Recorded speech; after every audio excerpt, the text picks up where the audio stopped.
Қайырлы түн қазақ елі. Өткенде Қытайлар осы жерді аламыз деп жүрген болатын. Қараңыздар, қандай әдемі жер. Мына жерге демалушылар келеді осылай. Түні бойы демалушылардан дамыл көрмейді бұл жер. 10.000 гектар деп тұр екен.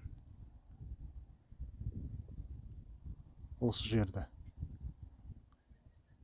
Бұл жерді жұлдызды алқап деп атайды. Қараңыздар. Алматы алақандағыдай көрінеді. Осындай жерлеріміз ертеңгі күні Қытайға кетпес үшін барлық қазақ ояну керек. Заң талаптарын қоя білу керек. Өйткені ата заңымызда жер халықтікі деп жазылған. Тоқаев жер шетелдіктерге сатылмай, жалға да берілмейді деп нүктесін қойған болатын. Бірақ біздің заңның осал тұстарын пайдаланып, қазір сатқындар жерімізді сатып жатыр. Оянайық, қазағым!